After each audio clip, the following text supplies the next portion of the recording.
Wherever you're joining us from, good morning, good morning, good morning. Share the live for us. Smash that emoji button. Fingers crossed. No blackout this morning. Good to have so many of you on the live already. Mandy and Dons and Kenrick and Leslyn. Dawn. I get Dons, plural from. Yep. Like we got Kenrick here, as I said, Leslyn and Dawn and Natasha and Mandy and Marlin and the gang's all here. Good to have you all with us this morning. Wherever you all are joining us from, Sonia Massey Cobb joining us from Maryland. The Maryland folks are here. Good to see you, Mandy. He had a live last night. From the head of state, Guyana. Had a live last night. People came out swinging at the European Union's conclusion on general and regional elections 2025. Yeah. Boys came out swinging. Clear Alexis Chamley.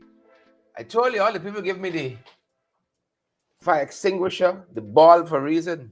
A lot of fires they got to put out. See? A lot of fires we got to put out. Innovative Mastermind Spooner. Good to have you on the live this morning. And folks like Lilith Zephyr. Good to have you too. Vanilla Garnett. How are you doing? Vanilla Garnett. Fritzier Phillips. Good to have you as well. And all the other beautiful folks who are joining us this morning. Good folks, wherever you're joining us from. Y'all would do us such a favor. Such a favor.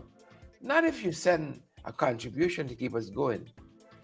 If you share the broadcast, no, that costs you nothing. You folks who join us on Facebook, they ain't cost you nothing. You know. But we're hopeful. If you send us a contribution too, that'd be nice as well. But we're hopeful. We hope this morning that folks will share the broadcast so that others get valid and credible information as well. Good to see all you there. Wherever you're joining us from, good to have you on the live this morning. We're going to talk about a couple of other things, then we're going to circle back the cash grant and the elections 2020. They like to only focus on election 2020, but we're going to focus on election 2025. Because that's what the EU talked about yesterday. Noting the challenges of 2020. Not going to shy away from that. But that's what the current administration would like us to keep talking about. That's what they like us to keep talking about. You see? But it is what it is. We got this very, very comprehensive report out of the European Union Election Observation Mission, EOM, Election Observation Mission, European Union's Election Observation Mission. And you know, this government is so I don't want to just use words because, you know, you could hurt them, you know. But they got a lot of growing up to do. They only like the accolades, you know. They only like the accolades. They do the things deliberately to bring the bad name, hoping that somehow they're so skillful that you only see what they want to show you. But you know, we are smart people. We know what's going on. Some folks seem to like the corruption. They don't mind the corruption. As long as we get peace though. We don't mind the corruption. As long as things looking nice to we. We make every family getting through. For us personally. You know? And so there's a lot on the front burner of this nation. My God, car dealership and who is getting what and who is moving what. And good morning to the Ghana Revenue Authority. Good morning to you folks. Good morning to you folks there. A lot happening. It's a lot. It's plenty. It's enough. Fairly decent weather outside. Brenda Moore, Michelle Lowe, Mandy, Audrey Thompson Richards. So we can talk about some of that. You know, talk about some other things as well. But as I said, good to have all of you this morning on the live. Let's start there. Let's start on a perhaps softer note, and then perhaps not, because the sporting fraternity locally, they're mourning the loss of one of their very own, and it's hard when, you know, young people really and truly who should be here for a long time with us, when our young people transition, and that's the case this morning of this young man Damian William, who they say had a brief who was ill briefly and transitioned. They didn't say the cause of illness or whatever it was, but he was a 5-time national triple jump champion for Guyana. And one of the folks we saw eulogizing him is Steve Neville. This is the director of sports currently, Steve Neville. As I said, eulogizing the former 5-time triple jump champion. Brief illness, short illness. He said he's remembered as an inspiring athlete and inspiring others as well. He's remembered as an inspiring athlete, especially for younger athletes, and raising the profile, they say, of Guyanese athletics on the whole. Yeah, on the whole. So our thoughts and prayers with his family this morning. Of course, death, whether you expect it or not, is death. You know, and we say our thoughts and prayers are with them. Our thoughts and prayers are indeed with them, and all of those who are suffering this morning in whatever way, economically or what have you. Our thoughts and prayers with folks who you're grieving the loss of a loved one. Our thoughts with you. You coming through something. Our thoughts are with you also. So our thoughts and prayers, especially to the sporting fraternity locally, as they are grieving the loss of one of their very own, Damian Williams. Thoughts and prayers with his family. So quite a few things this morning we want to talk to you guys about, and that's number one. I saw Minister, yesterday was the National Men's Day, right? Yesterday morning, the lights were on and off and on and off.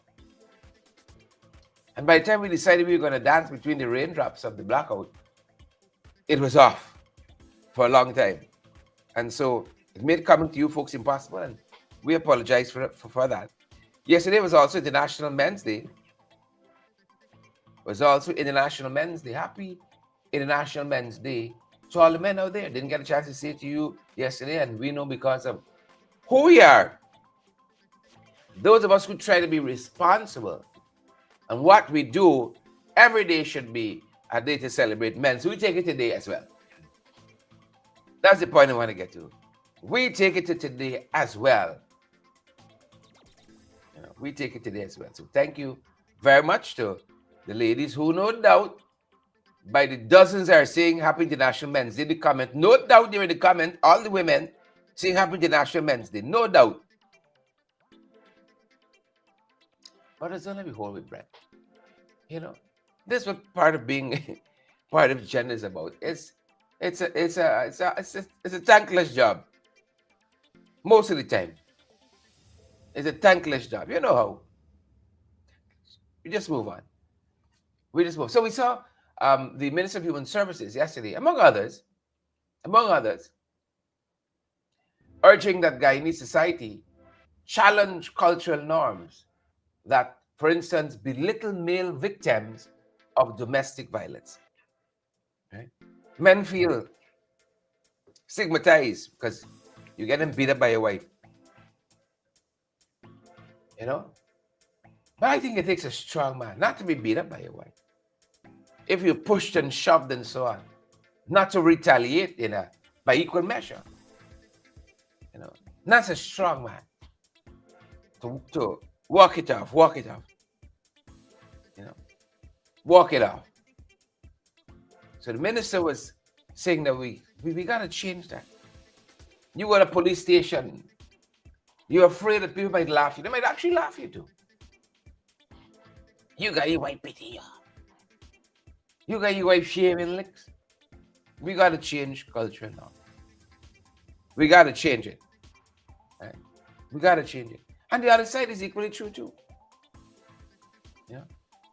There's a belief. This is woman work. You got cook. You got wash. You got. Why this raising this thing? Your breast my clothes yet? Right? But together, both of us pushing. Right? It's only now I don't really cook like I used to. Because I find like when I cook, friends come home and say they want to go home. And my wife is the chief example. Invited her over once, cooked for her and so on, and she ain't left since, still here. I was trying to say it with a straight face. Still here all the while now. So I kind of ease up now, you see.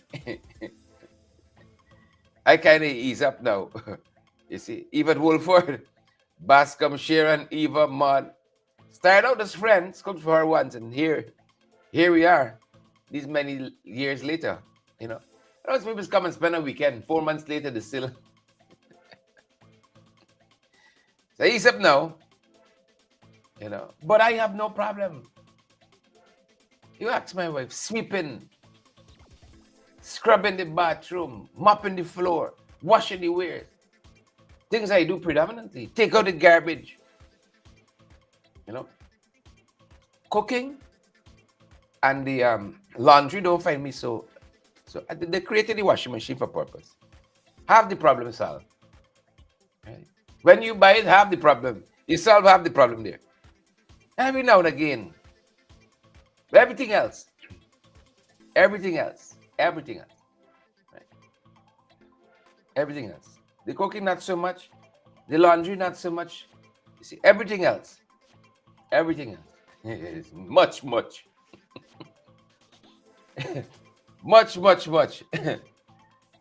So it was a timely call if we're breaking stigma.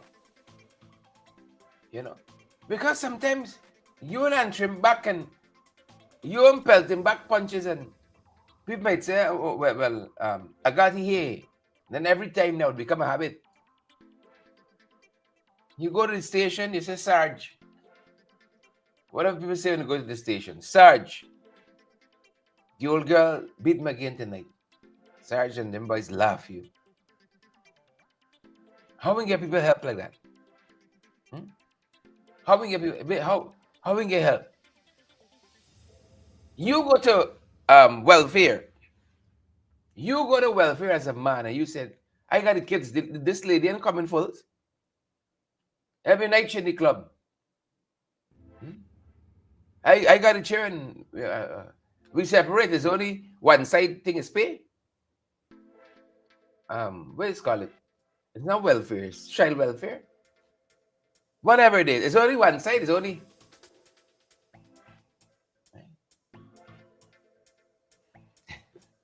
You know, a lot of stigma to change in this country. I tell you that. A lot of stigma. National Men's Day.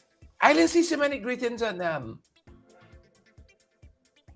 I didn't see so many greetings on social media yesterday. You know, didn't see so many greetings yesterday on International Men's Day, as you would see on International Women's Day, for instance. On Mother's Day, I didn't see so many. A sparse few in between. You know. And my wife, like she was leading the pack because it was, I think it was somewhere around 3-4 o'clock yesterday. She said, how does your spouse talk to you? My good lady, my good gentleman, I've just realized. Happy International Men's Day. Shampoo. I love to hear somebody else spouses talk to you. It's Men's Day.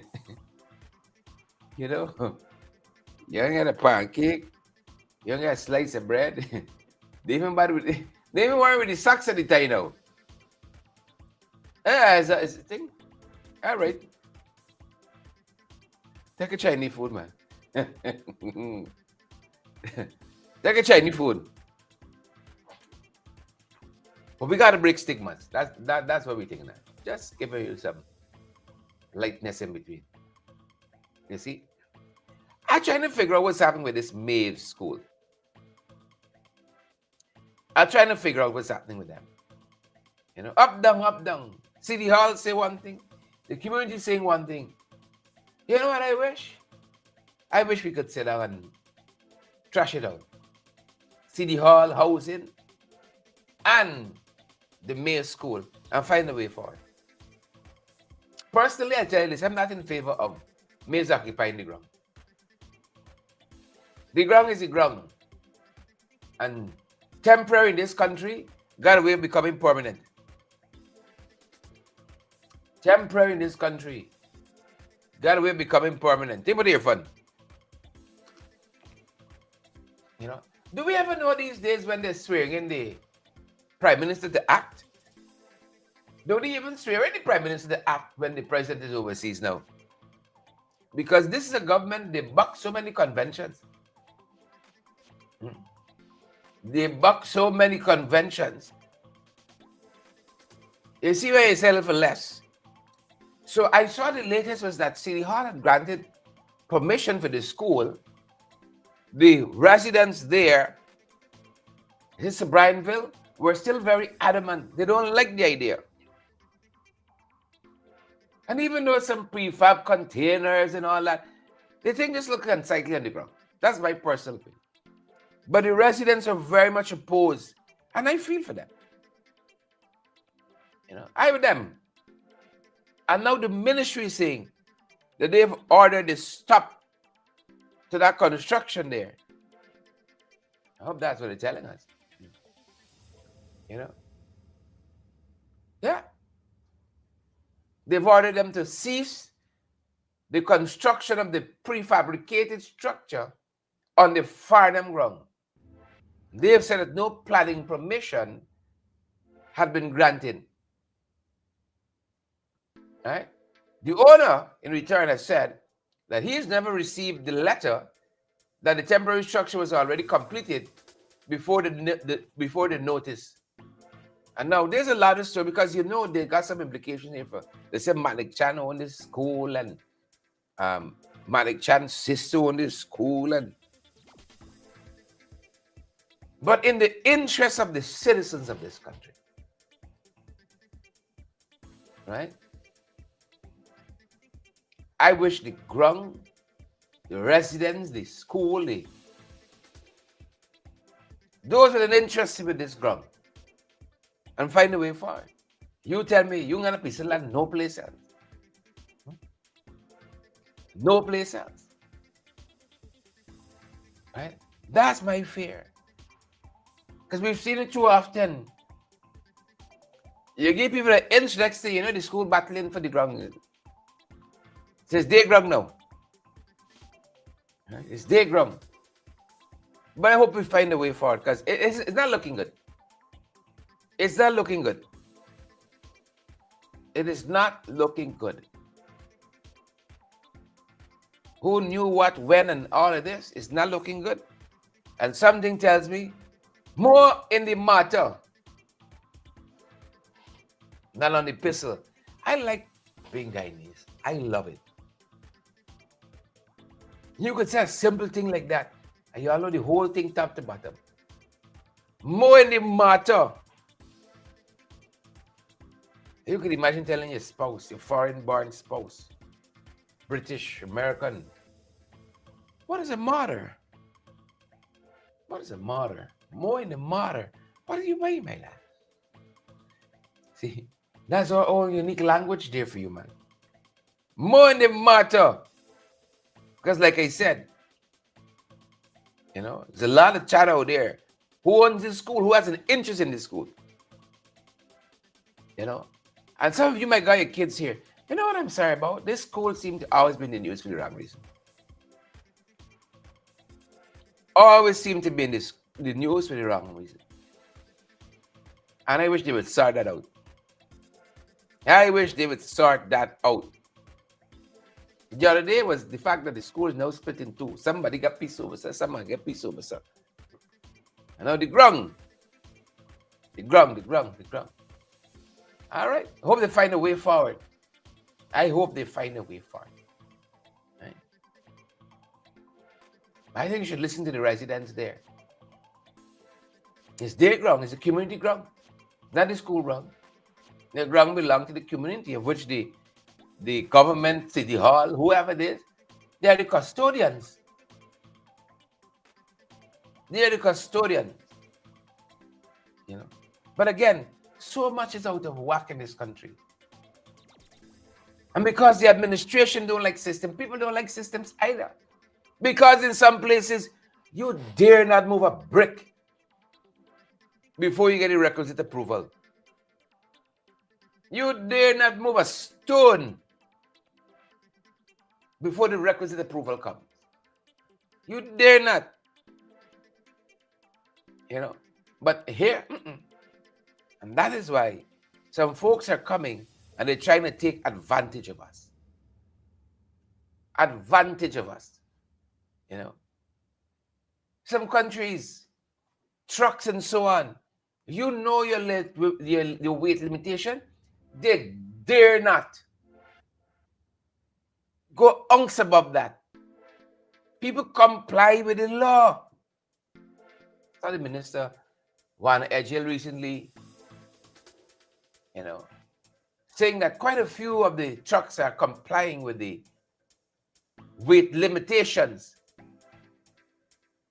Right? Most drivers are complying. But there you got some. You know what happened? They know who they're connected to. So they know when they're stopped. The boss can call Edgel or Hickins or somebody. Right? And things gonna go forward nice. Things gonna go forward nice, and that's the trouble we have. Systems don't work. It's who you know.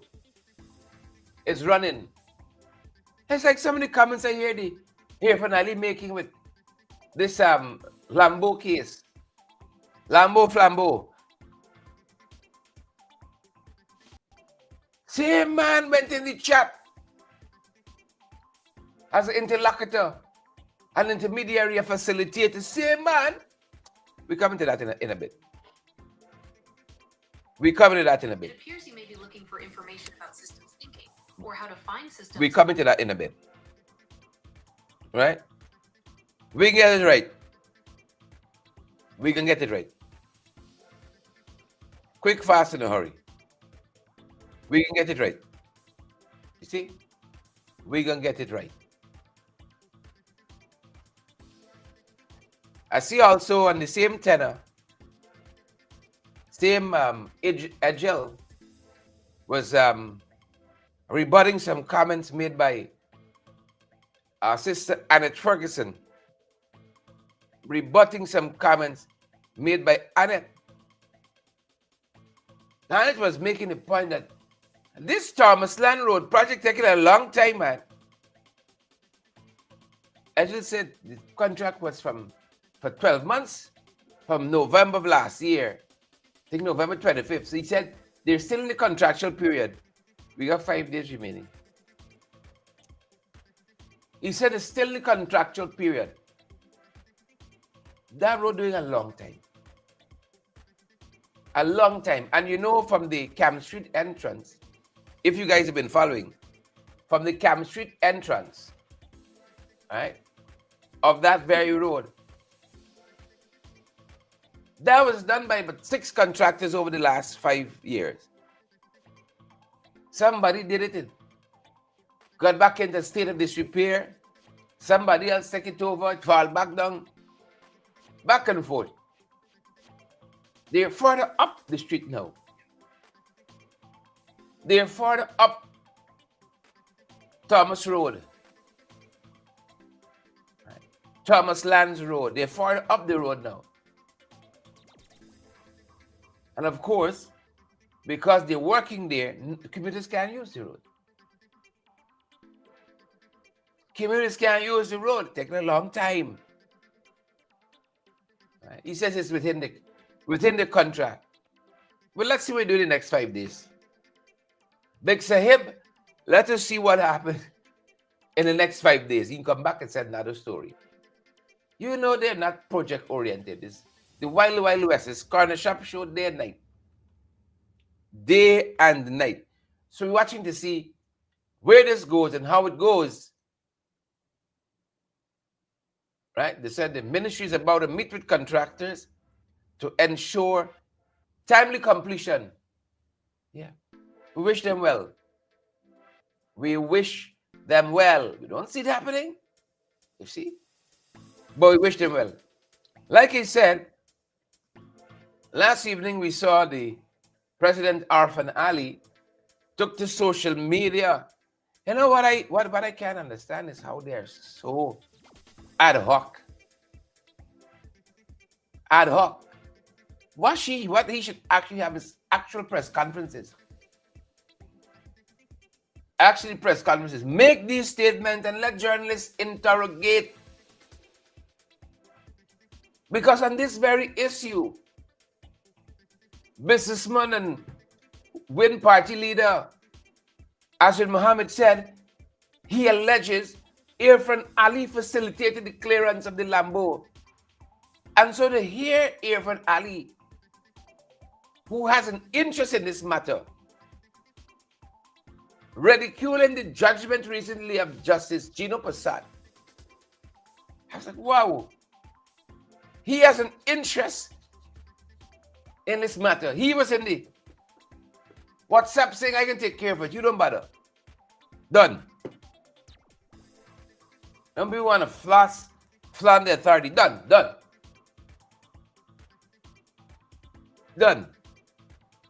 You don't bother with that. So here was Irfan Ali last evening on that live. All over the place. You know, talking about this matter. Take a look and take a listen to somebody said on social media. The issue I wish to address is one that can seriously harm the work of the Guyana Revenue Authority and the Guyana Revenue Authority ability to collect taxes. It's a ruling that was so flawed that it exposes our taxation system to criminality and fraud.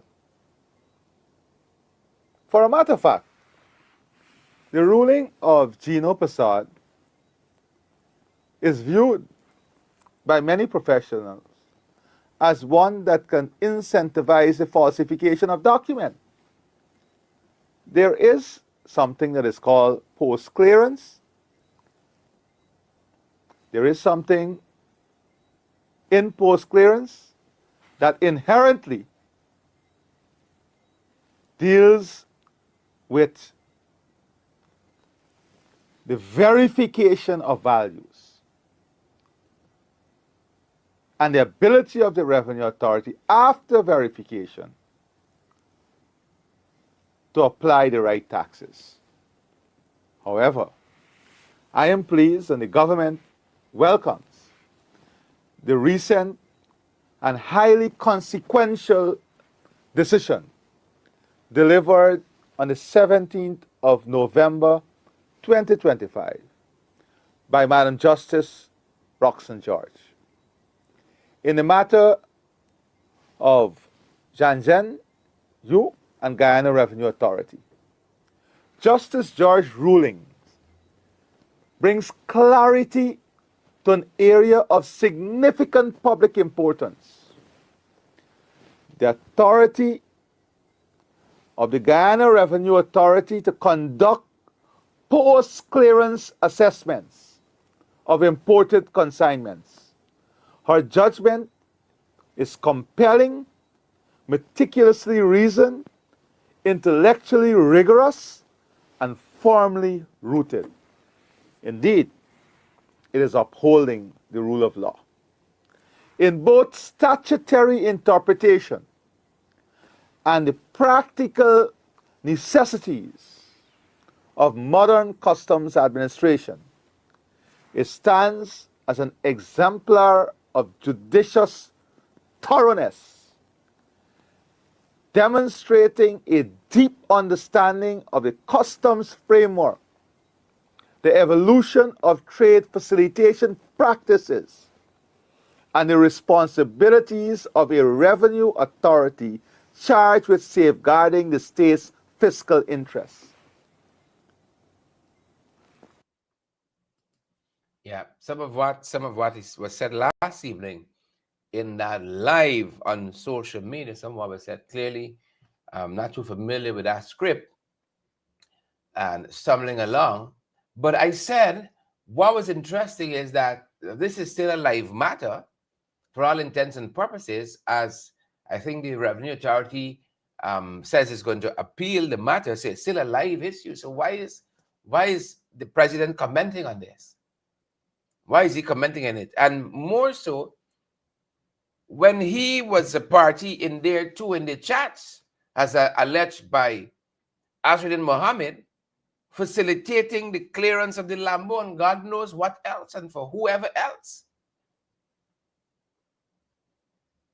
Facilitating. And this is the hypocrisy for me. As though his hands are so clean and his government's hands is so clean. When everybody in this country knows the skullduggery that they're involved in. It's the hypocrisy for me. But as I said earlier, we're coming to a place, and it's a sad place, where people seem to say, I don't mind the corruption. As long as I eating the food and making the bread. I don't mind the corruption. What's a little corruption between governments? Or in government. What's a little corruption? I don't mind. And that is why the European Union's assessment of the election is so important. That's why you have observers, because you may got all your blinders on and I got all my political blinders on. But when you have an independent referee looking and seeing, you see, you call for them, the people come, and now you say, you don't like the analysis. You don't like the analysis. That's the point I'm making. You see, when you mature, you can take constructive criticism and grow and learn from it. Everybody knew what was happening here. And the folks brought in their experts, produced a very credible, substantive review and report. And now the government vexed with them. Right? Vexed with Gino Prasad. Because everybody and so weighing you, putting on your mal, and some people actually be objective. Right? And again, it's a hypocrisy for me in the Gino Prasad and Azrael Mohammed Lambo Flambo case. Because let the opposition come and talk 5% of what he said about Gino Prasad in the case and making all kinds of aspersions. Where's the Bar Association? Let the opposition come and say, quarter that. But any judgment from a head of state is not interference. You're not interfering with GRA matters by encouraging people to message you. Not only to message you, but agreeing to intervene to clear Lambo. You don't clear Flambeau. You don't clear Flambeau yourself. You already intervened. Isn't this now even greater interference? But of course, like I saw one comment said yesterday, right? Based on what the EU said, their observer mission. So what? PP all the way. So cheat and lie and steal and plunder. As long as we in power. As long as we people in power. That's a dark place as a nation. Right? Dark place as a nation. Right? But it has consequences. It has consequences. Some of us are memory short. Where this country was in 2010, 2005, and so on. Memory short. When you want to play with the laws of a country, what are you going to uphold and what you will not obey, you got consequences. Right? Might is right, and one's friends, family, and favorites, nice. All is well and good. You'll have consequences for that. You got consequences for that. The court has a system. People don't like Justice Prasad's ruling, you go to the Court of Appeal. And if you don't like the Court of Appeal ruling, you go to the CCJ. But here's the president himself pronouncing on matters that are live issues before the court. That's interference to my mind. That's trying to tilt the system. It's the same thing the EU talking about. It is the same thing the EU is talking about, trying to tilt the system. The same story. So as I said, the European Union quite recently had a very comprehensive report that they put out there. And of course, the Irfan Ali is not too comfortable with that at all. And so he fired off last night, fired off last evening. Before we get there, let's look at some of what the European Union said just yesterday in a press conference. Take a look. What I want to underline is that our election observation mission has deployed here a very strong team of social media and media analysts. So we were the only international observation mission which deployed such a strong teams who were 24/7 monitoring all the processes before elections, during election day, and after elections. So what you will have and what Inta and her team has delivered is the finest of the finest assessment of this process. So with this, I want to thank you, Inta, and I give you the floor. As our chief observer was saying, all the details you will also find in the annex to our final report, which is here, and all the compiled data and the analysis. About the derogatory messages, whether we saw them on the social media, unfortunately, yes, we saw them, we investigated, and we checked on the impact, and we talked with many interlocutors, and therefore you see also one of the priority recommendations which addresses the issue of doxing or unsolicited publication of private data that was observed by the mission directly, and also the consequences of such actions were discussed with those affected. What also our chief observer noted when we speak about the derogatory content on the social media was the gender-based political violence online. Of course, violence sounds, it's not only physical, it's emotional abuse that many women, also journalists and activists, face from various political camps. And that's also what the mission condemns and suggests that further steps should be taken to address such instances, and that people, especially women, should feel protected once they are communicating online, and they should feel free to express their thoughts on political matters as well. Yeah, and obviously because of the kind of analysts they brought in and experts, you hear the European Union, the lead there, talking about it's the best of the best in terms of an analytical report that you could have. And then one of the analysts pointing out data breach.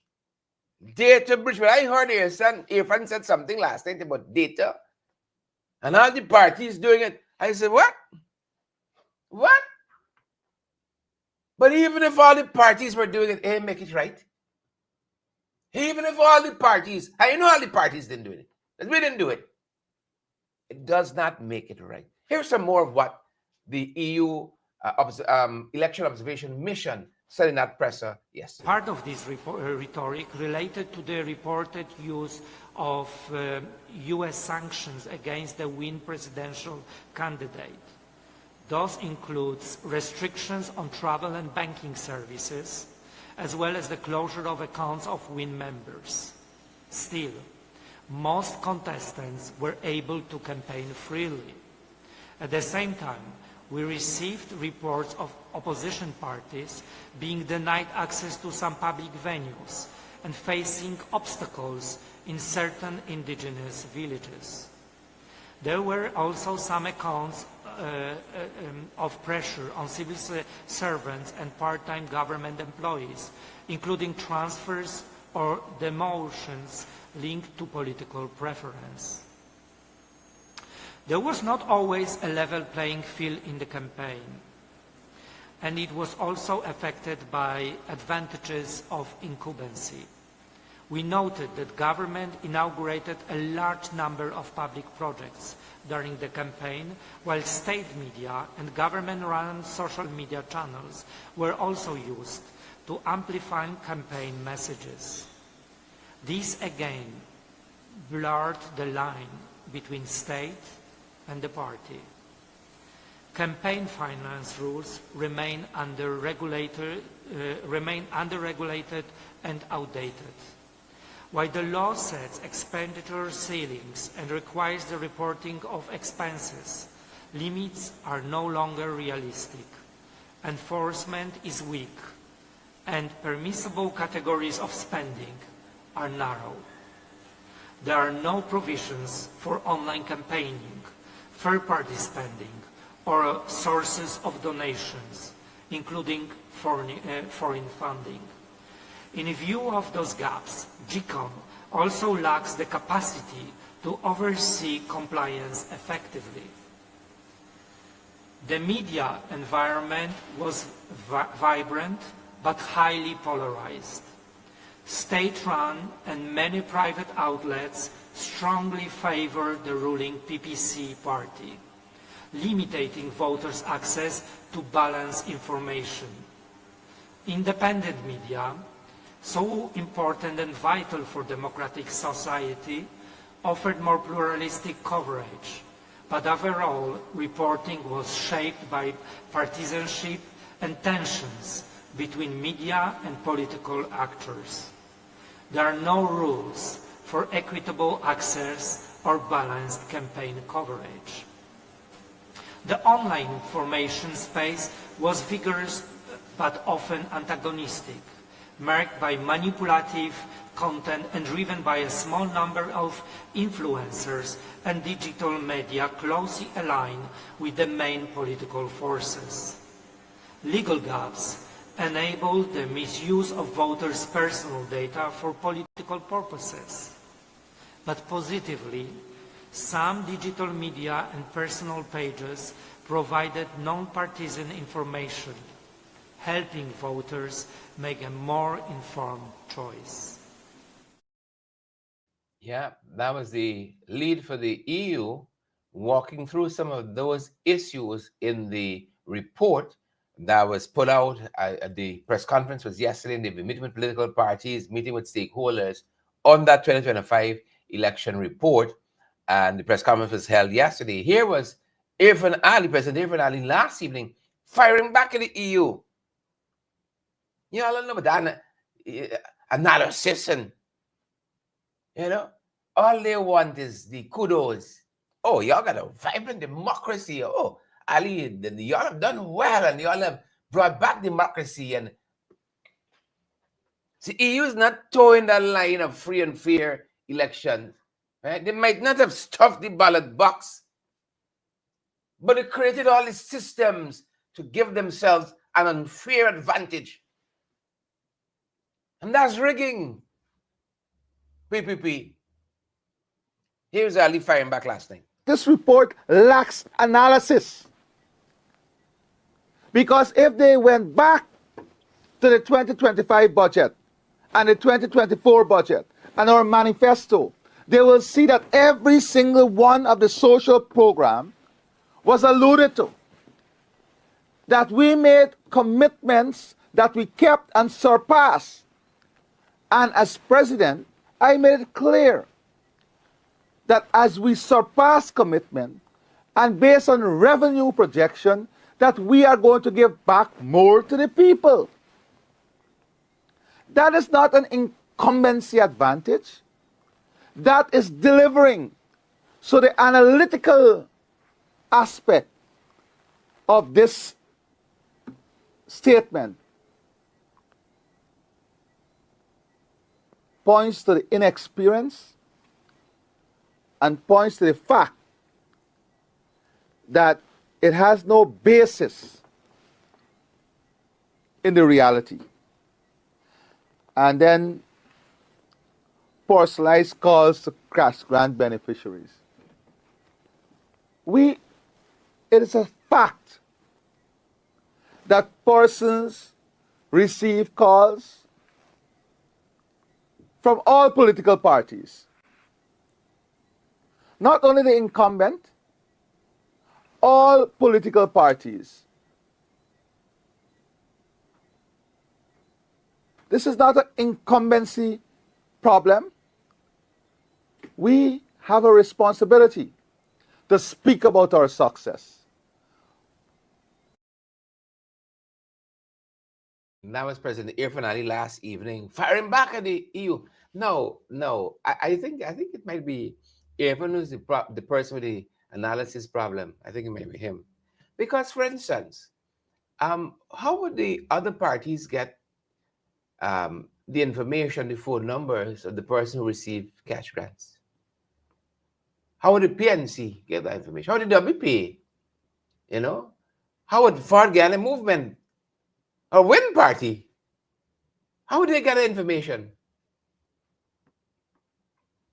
How would they get that information? How? Right? And the EU never said the government or any government cannot deliver on its promises for its people. What the EU is saying, when you do that, in the election campaign season, there's where the problem lies. And it used to be convention in this country that no major announcements are made once election is called. The election was called, and right through that period, cash grant sharing out, big projects are being launched, ribbons are cutting. And that is why the report said the lines were blurred between state events and party and campaign events, because you're doing it in the campaign season. That's what the report is saying. Not that you can't deliver on your promises for your people. Right? You got 4 years, what? Any campaign season is about 3 months. Right? You got 4 years, 9 months to deliver. And then you take your hands off the levers and you run your campaign. But y'all weren't doing that. The use of state resources for your campaign purposes, 98% of state media was focused on you alone. And you know, it's a case where you carry your ad to NCN or anyone in places, they're even taking it, much more not playing it. And so Irfan could holler and shout all he wants. The report is there. And I'm certain the final report for the Carter Center is coming. The final report for the Organization of American States is coming. So you got to run out a lot of nights and huff and puff. It is what it is. And I'm certain the party that I'm a part of, they're going to have some thoughts on this and some next steps on it as well. You know, some next steps in it as well. So it's not going to all be hunky-dory, Irfan. You're going to learn this 6 years in. You're never going to learn that. But of course, this administration, they only want the kudos. And of course, this administration who doesn't deal very well with criticisms at all. At all. So we can leave it there, good folks. We can leave it there and look forward to see you guys back on the next broadcast. Good to have had so many of you on this morning with us. Waveney and Sharon and Jessa, who I see on as here as well, and Ricky is here, Ricky Green and Persis and John and Mandy, Leonard and Innovative, Mastermind Spoon. That's one person, you know, Cheryl and all the others. Thanks for joining us this morning. That's our time. Share the broadcast before you go so that others can get this valuable, incredible information as well. Please and thank you. We're going to see you guys at the other side of the day. Folks, have a fantastic rest of the day and stay safe. Be careful how you're parking. Be careful out there. Watch yourselves. And we're going to see you guys later.